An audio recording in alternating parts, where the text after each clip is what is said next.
বিসমিল্লাহির রহমানির রহিম। আসসালামু আলাইকুম। আজকে আমরা কথা বলবো আলভির নামটি নিয়ে। আলভির শব্দটি মূলত তিনটি ভাষায় পাওয়া যায়: আরবি, ল্যাটিন ও হিন্দি।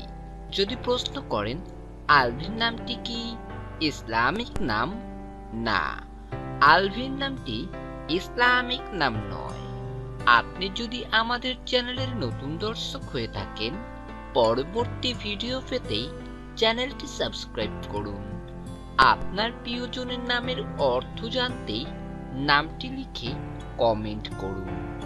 আমরা যত সম্ভব চেষ্টা করব আপনার কমেন্টের উত্তর নিয়ে নতুন কোনো ভিডিও উপহার দেবার। আলভির সাথে মিলিয়ে আপনি আপনার প্রিয়জনের নামকরণ করতে পারেন: আলভির রহমান, আলভির হাসান, আলভির ইসলাম, ইকরামুল হক আলভির ইত্যাদি।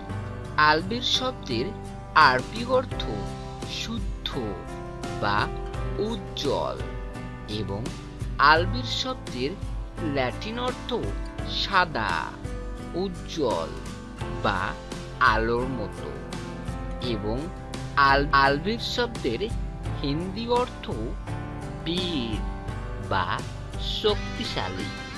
তো আজকের মতো এই পর্যন্তই। আমি